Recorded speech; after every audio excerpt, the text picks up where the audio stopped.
नमस्ते प्यारे साथियों, ज्योग्राफी की एक और क्लास में आपका फिर से स्वागत है। हमने भारत के भौतिक विभाजन को पढ़ते हुए अरावली, विंध्याचल पर्वत, सतपुड़ा पर्वत इन सबको कंप्लीट कर लिया है और साथ में छोटे नागपुर पठार को भी हमने पिछली क्लास में कंप्लीट कर लिया है। अगर आपने वो क्लास नहीं देखी है तो चैनल पे जाओ, प्लेलिस्ट सेक्शन पे जाओ और जैसे ही आप प्लेलिस्ट सेक्शन में जाओगे वहाँ पर आपको सभी बैचेज़ की, जैसे ज्योग्राफी है या इंग्लिश पढ़नी है, आपको हिंदी पढ़नी है, जो भी सब्जेक्ट पढ़नी है उनकी प्लेलिस्ट बनी है। एक एक करके उन प्लेलिस्ट में से आप अपने कोर्स को कंप्लीट कर सकते हो। प्रॉपर नोट्स बनाइए और याद कीजिए। बाकी प्रैक्टिस यहाँ पे एक और नया बैच आएगा, उसमें आपकी प्रैक्टिस भी कराई जाएगी स्पेशल ज्योग्राफी की। ठीक है, फिलहाल हम ज्योग्राफी में आगे बढ़ते हैं, हमारी अगली क्लास को स्टार्ट करते हैं। हमने अब तक क्या पढ़ा और क्या पढ़ना है वो 1 मिनट में हम जान लेते हैं।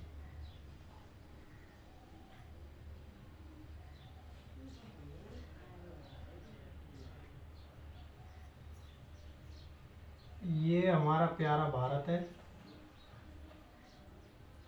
ये हमारा भारत है। भारत में बात करें तो इस जगह पर है थार का रेगिस्तान, थार का मरुस्थल, थार का मरुस्थल। ये इस जगह पर थार का मरुस्थल है। अगर इसकी बात करें कितनी क्षेत्रफल पर फैला हुआ है तो ये फैला है 2 लाख किलोमीटर स्क्वायर क्षेत्रफल पर, यानी 1,75,000 पर है वैसे तो ये लगभग 2 लाख किलोमीटर स्क्वायर पर थार का मरुस्थल फैला हुआ है। ठीक है, 2 लाख किलोमीटर स्क्वायर पर। थार के मरुस्थल का कारण क्या है कि इस जगह पर थार का मरुस्थल है। एक तो यहां पर है अरब सागर, अरब सागर, यहां इस जगह पर है भूमध्य सागर,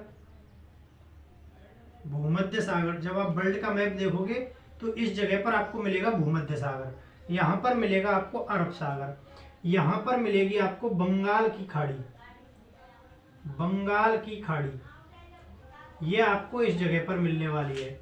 इसके बाद यहाँ पर मिलेगा आपको हिंद महासागर, यहाँ पर आपको हिंद महासागर मिलने वाला है, हिंद महासागर। तो ये हमने तीनों तरफ से पानी से घिरा है, इसलिए हमने इस क्षेत्र को कहा था कल प्रायद्वीपीय भारत। बात की थी यहाँ पर इस जगह पर हमने एक पढ़ा था, क्या पढ़ा था? छोटा नागपुर पठार। यहाँ पर हमने पढ़ा था छोटा नागपुर पठार। ये है थार का मरुस्थल जिसको हमें आज पढ़ना है। ये 2 लाख किलोमीटर स्क्वायर पर फैला है। इस थार के मरुस्थल का कारण क्या है यहाँ पर होने का? एक तो समुद्र से ज्यादा दूरी, समुद्र से बहुत ज्यादा दूरी, लगभग 1600 किलोमीटर तो ये है बे ऑफ बंगाल इस जगह से, और लगभग 400 किलोमीटर अरब सागर है यहाँ से। तो समुद्र से दूरी भी इसका एक मेन कारण है। दूसरा मेन कारण है इसका ये जो पर्वतमाला जा रही थी हमारी, ये जो पर्वतमाला जा रही थी ना, कौन सी पर्वतमाला थी? अरावली। कौन सी पर्वतमाला थी? अरावली। और जब अरावली पर्वतमाला यहाँ से जा रही है और जो बारिश की, जब मानसून की पवनें आती हैं तो इस जगह से आती हैं और यहाँ से वो इधर की साइड उठती हैं और इधर की साइड उठेंगी तो ये जो अरावली पर्वत है ये इससे टकराना चाहिए था, तभी तो बारिश होती है। अगर ये अरावली ऐसे ना होगा, ऐसे होता और इधर से ये नहीं जाता, टकराता और बारिश कर देता। लेकिन अब इसके समांतर निकल जाती हैं, यूँ इस तरह से ये समांतर निकल जाती हैं और इस तरफ से आने वाली मानसूनी पवनें बिल्कुल भी बारिश नहीं करती। थोड़ा बहुत बारिश करती हैं, वो थोड़ी सी यहाँ पे करती हैं और थोड़ी सी यहाँ पे करके निकल जाती हैं। मतलब पूर्वी साइड में बारिश करती हैं बस, इधर तो कुछ भी बारिश करती नहीं है, वो भी हिमालय से टकरा कर। ठीक है, ये जब सीधी निकल जाती है तो ये जगह वृष्टि छाया प्रदेश बन जाता है, मतलब इधर से होके निकल जाती है लेकिन यहाँ पर बारिश नहीं होती है।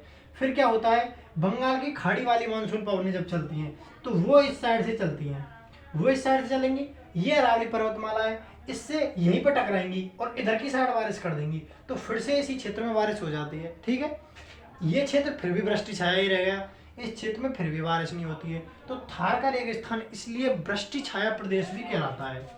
थार का रेगिस्तान इसलिए वृष्टि छाया प्रदेश, वृष्टि छाया प्रदेश भी कहलाता है। कोई दिक्कत है? क्यों कहलाता है? ये समांतर निकल जाती हैं, ये टकराकर पूर्वी और दक्षिणी भारत में वर्षा कर देती हैं, लेकिन इस क्षेत्र में नहीं हो पाती, इसलिए यहाँ पर थार का रेगिस्तान विस्तृत है। कितने किलोमीटर पर? 2 लाख किलोमीटर स्क्वायर पे। सबसे ज्यादा क्षेत्रफल इसका कहाँ पर विस्तृत है? तो राजस्थान में सबसे ज्यादा क्षेत्रफल पर पाई जाती है। राजस्थान के लगभग 60 से 61% भाग पर केवल मरुस्थल है। ठीक है, अगर बात करें अगली, तो इस जगह पर हमने, ये हमारा प्रायद्वीपीय भारत पड़ा था, ये हमारा प्रायद्वीपीय भारत था, और यहाँ पर एक लंबी श्रृंखला पा रही थी हमें, और यहाँ पर एक कटी फटी श्रृंखला थी। याद है पिछली क्लास, यहाँ पर एक लंबी श्रृंखला थी और यहाँ पर एक कटी फटी श्रृंखला थी। इस लंबी श्रृंखला को हमने कहा था पश्चिमी घाट। इसको क्या कहा था हमने? पश्चिमी घाट। और जो ये कटी फटी श्रृंखला थी इसको कहा था हमने पूर्वी घाट। पूर्वी घाट, ये पश्चिमी घाट, ये पूर्वी घाट। अब ये जो पश्चिमी घाट है, इस पश्चिमी घाट को मैं यहाँ पर बना रहा हूँ। ठीक है, पश्चिमी घाट को बस ये है पश्चिमी घाट और ये है पूर्वी घाट, एज्यूम करो। और ये दोनों जिस जगह पर मिलते हैं उसे कहते हैं नीलगिरी। नीलगिरी पर्वत। कौन सा पर्वत? नीलगिरी पर्वत। इन दोनों पर्वतों के मिलन बिंदु पर स्थित है। ठीक है, कौन सा? पश्चिमी घाट और पूर्वी घाट का मिलन बिंदु किसे कहा जाता है? तो नीलगिरी पर्वत। अब बात करें इसकी, पश्चिमी घाट की, तो पश्चिमी घाट को हम दो भागों में बांटते हैं। इस प्रकार से एक रेखा निकल रही है, और ये कौन सी है? 16 डिग्री उत्तरी अक्षांश रेखा, 16 डिग्री नॉर्थ अक्षांश लैटिट्यूड, 16 डिग्री नॉर्थ लैटिट्यूड। जो ये पश्चिमी घाट है, पश्चिमी घाट को दो समान भागों में बांटता है। इस बात को याद रखेंगे। 16 डिग्री नॉर्थ लैटिट्यूड, 16 डिग्री उत्तरी अक्षांश पश्चिमी घाट को दो समान भागों में बांटता है। एक उत्तरी पश्चिमी घाट और दूसरा दक्षिणी भाग। ये दो भागों में, उत्तरी भाग और पश्चिमी भाग। अगर बात करें उत्तरी भाग की, उत्तरी भाग की सबसे ऊंची चोटी है कलसुबाई। कलसुबाई, और ये कलसुबाई कहाँ पे है? महाराष्ट्र में। उत्तरी जो पश्चिमी घाट है उसकी सबसे ऊंची चोटी है कलसुबाई। कौन सी चोटी है? कलसुबाई। जो दक्षिणी भाग है, दक्षिणी भाग की सबसे ऊंची चोटी है कुद्रेमुख। दक्षिणी भाग की सबसे ऊंची चोटी कौन सी है? कुद्रेमुख। अगर बात करें पूरे नीलगिरी की, पूरे पश्चिमी घाट की, तो पूरे पश्चिमी घाट की बात करेंगे तो इसकी सबसे ऊंची चोटी हो जाएगी, सबसे ऊंची चोटी, तो इसकी सबसे ऊंची चोटी हो जाएगी अनाईमुड़ी। अनाईमुड़ी 2695 मीटर की है। अनाईमुड़ी 2695 मीटर की है।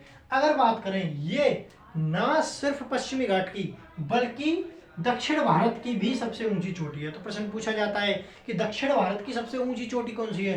अनाईमुड़ी 2695 मीटर। अगर पूछा जाए पश्चिमी घाट की सबसे ऊंची चोटी कौन सी है? अनाईमुड़ी 2695 मीटर। अगर पूछा जाए पश्चिमी घाट के दक्षिणी भाग की सबसे ऊंची चोटी कौन सी है? कुद्रेमुख। कहाँ पे है? कर्नाटक में। अगर बात करें पश्चिमी घाट की उत्तरी चोटी, सबसे उत्तरी भाग की सबसे ऊंची चोटी कौन सी है? तो उसमें हो जाएगा कलसुबाई। कलसुबाई कहाँ पे है? महाराष्ट्र में। कलसुबाई ना सिर्फ पश्चिमी घाट के उत्तरी भाग की सबसे ऊंची चोटी है बल्कि महाराष्ट्र की भी सबसे ऊंची चोटी कौन सी है? कलसुबाई। ठीक है, इन्हीं पॉइंट्स को अब हम लिख लेते हैं।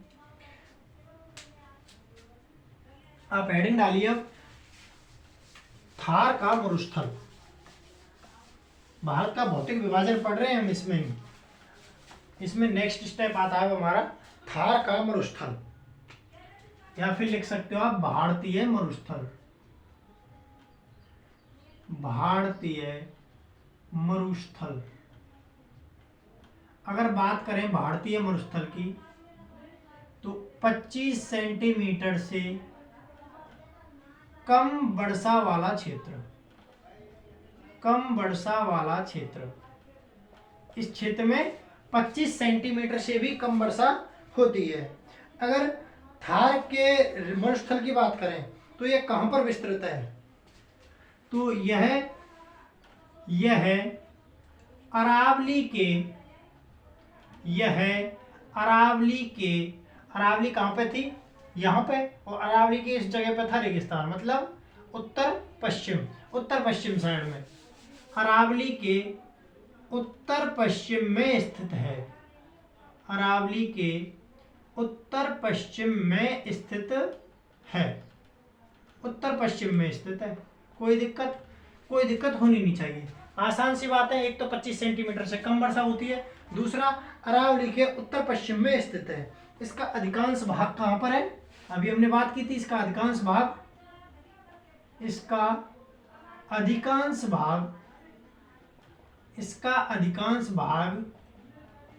राजस्थान, लगभग 80% तो राजस्थान में ही है, राजस्थान में स्थित है।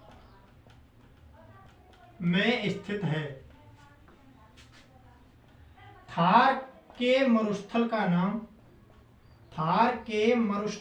नाम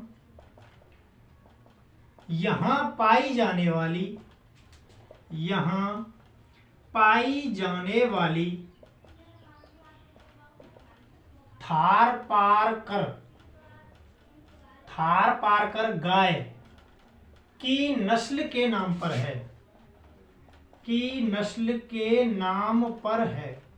कोई दिक्कत? यहाँ पे थार के मरुस्थल में एक गाय पाई जाती है और उस गाय का नाम है थार पारकर, तो उसी के नाम पर इसे थार का मरुस्थल कहा जाता है। अगले फैक्ट की बात करें इसमें, तो इसकी मुख्य नदियां,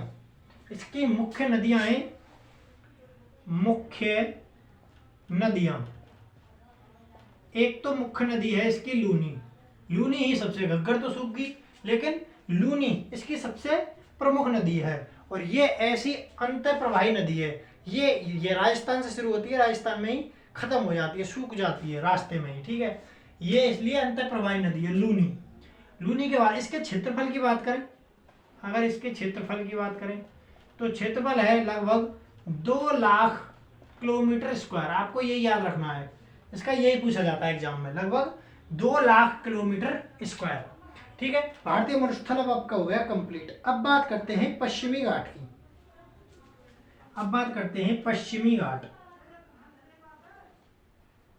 पश्चिमी घाट, वेस्टर्न घाट। पश्चिमी घाट की बात करें तो पश्चिमी घाट की सबसे पहले लंबाई कितनी है?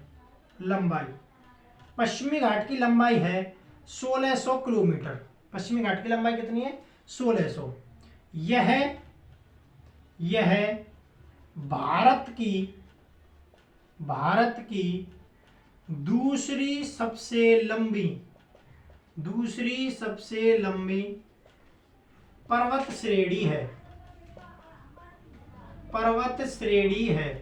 तो पहली कौन सी है भैया? तो फर्स्ट पे आती है हिमालय पर्वत श्रेणी। कितनी है भैया? 2900 किलोमीटर। कितनी है? 2900 किलोमीटर। इस बात को याद रखेंगे। इसकी लंबाई कितनी है पश्चिमी घाट की? 1600 किलोमीटर। अगर इसकी औसत ऊंचाई की बात करें,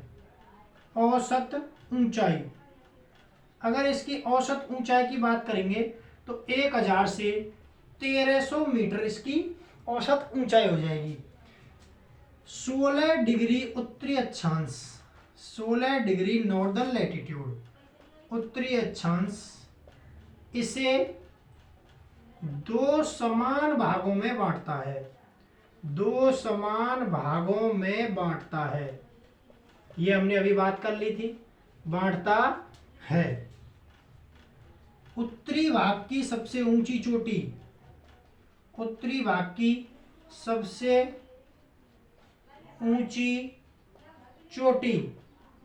कौन सी थी? कलसूबाई महाराष्ट्र।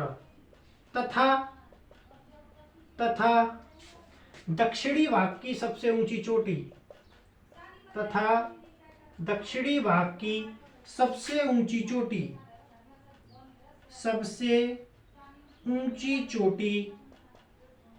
कौन सी थी?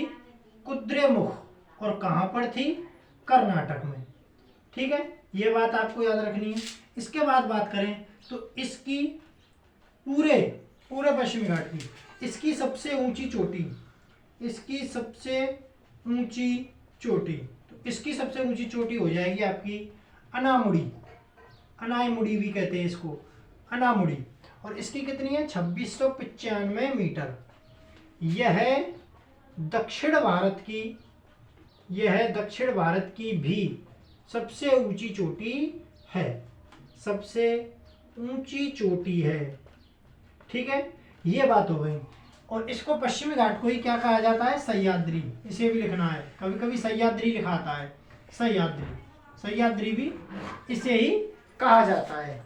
अगर इसकी आगे और बात करें तो प्रायद्वीपीय भारत की भी सबसे ऊंची चोटी यही है, ठीक है। इसके बाद बात करें कौन कौन से राज्यों में फैली है, यहीं पर लिख लेना। ये कितने राज्यों में फैली है, 6 राज्यों में। सबसे पहले ये ऐसे ही तो है, इस जगह पर आ जाता है आपका महाराष्ट्र, गुजरात, गुजरात में तो है नहीं ये, महाराष्ट्र, महाराष्ट्र के बाद आता है गोवा, गोवा के बाद केरल, कर्नाटक, तमिलनाडु, इन स्टेट में फैली हुई है ये, ठीक है। थोड़ी सी गुजरात में भी है, थोड़ी सी ये गुजरात में भी है। यहाँ से स्टार्ट करेंगे, ये हो गया गुजरात, ये हो गया महाराष्ट्र, ये हो गया गोवा, केरल, कर्नाटक, केरल और फिर तमिलनाडु। इन 6 स्टेट में ये फैली हुई है। सबसे पहले बात करें तो गुजरात, गुजरात, महाराष्ट्र, गोवा, केरल, कर्नाटक और तमिलनाडु, इन स्टेट में जो पश्चिमी घाट है, जो वेस्टर्न घाट है वो फैला हुआ है। ये अब कंप्लीट हो गया आपका। अगर बात करें तो ये भारत का 8वां सबसे बड़ा जैव विविधता क्षेत्र है। अगर पश्चिमी घाट की बात करें, पश्चिमी घाट में अगला फैक्ट, पश्चिमी घाट में अगला फैक्ट यह है, भारत का 8वां सबसे बड़ा जैव विविधता क्षेत्र है। यह है भारत का 8वां सबसे बड़ा जैव विविधता क्षेत्र है। सबसे ज्यादा जैव विविधता क्षेत्र है। यहाँ पर बारिश खूब अच्छी मात्रा में होती है, इसलिए उष्णकटिबंधीय सदाबहार वन पाए जाते हैं यहाँ पर, इसलिए ये जैव विविधता क्षेत्र भी सबसे बड़ा है, 8वां सबसे बड़ा है, ठीक है। और बात करें इसको यूनेस्को में कब शामिल किया गया, तो इसे पश्चिमी घाट को इसे 2012 में यूनेस्को की विश्व धरोहर सूची में शामिल किया गया। यूनेस्को की विश्व धरोहर सूची में शामिल किया गया, सूची में शामिल किया गया, ठीक है। इसको याद रखेंगे, इतने सारे फैक्ट है इसके। बस 6 राज्यों में फैला हुआ है। कौन कौन से, गुजरात, महाराष्ट्र, गोवा, केरल, कर्नाटक और तमिलनाडु। इसकी लंबाई की बात करें तो 1600 किलोमीटर। यह है भारत की दूसरी सबसे लंबी पर्वत श्रृंखला है। पहली हिमालय है, कितनी है, 2900 किलोमीटर। औसत ऊंचाई इसकी 1000 से 1300 मीटर है। 16 डिग्री उत्तरी अक्षांश 2 समान भागों में बांटता है, उत्तरी अक्षांश उत्तरी भाग और दक्षिणी भाग। उत्तरी भाग की बात करें तो कलसुबाई महाराष्ट्र, दक्षिणी भाग की बात करें तो कुद्रेमुख कर्नाटक। अगर पूरे पश्चिमी घाट की बात करें तो सबसे ऊंची चोटी हो जाएगी अनाईमुड़ी 2695।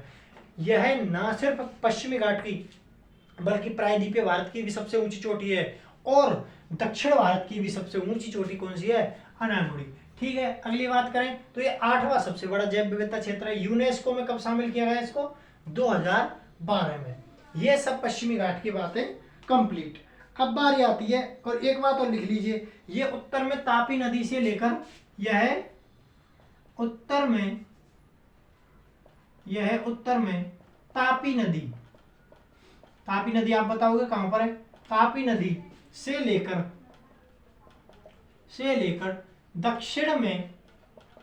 दक्षिण में नीलगिरी हिल्स तक है, नीलगिरी हिल्स तक है।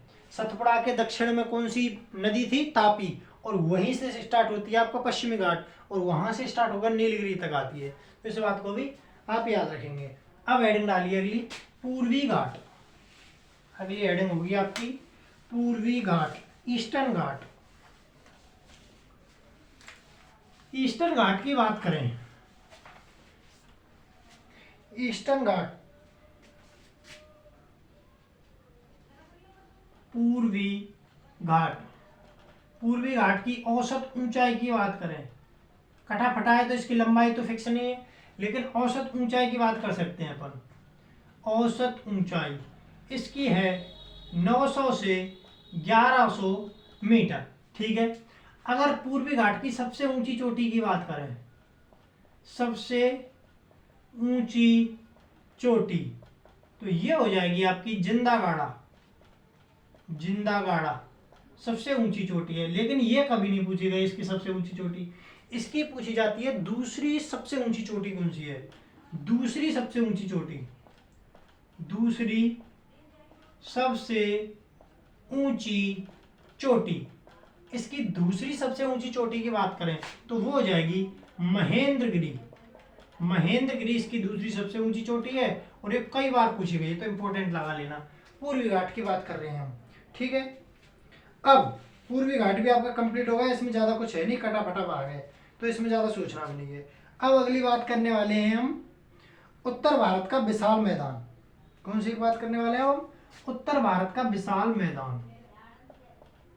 उत्तर भारत का विशाल मैदान। अब सब बात कर ली हमने, अब ये लास्ट बचा है उत्तर भारत का विशाल मैदान। भारत के भौतिक विभाजन को हमने कंप्लीट कर लिया है, लास्ट टॉपिक है उत्तर भारत का विशाल मैदान। ये थोड़ा बड़ा है तो हम अगली वीडियो में इसकी बात करने वाले हैं। अगर अब तक चैनल सब्सक्राइब नहीं किया तो प्लीज़ सब्सक्राइब तो जरूर कर लेना और लाइक जरूर दबा देना। धन्यवाद।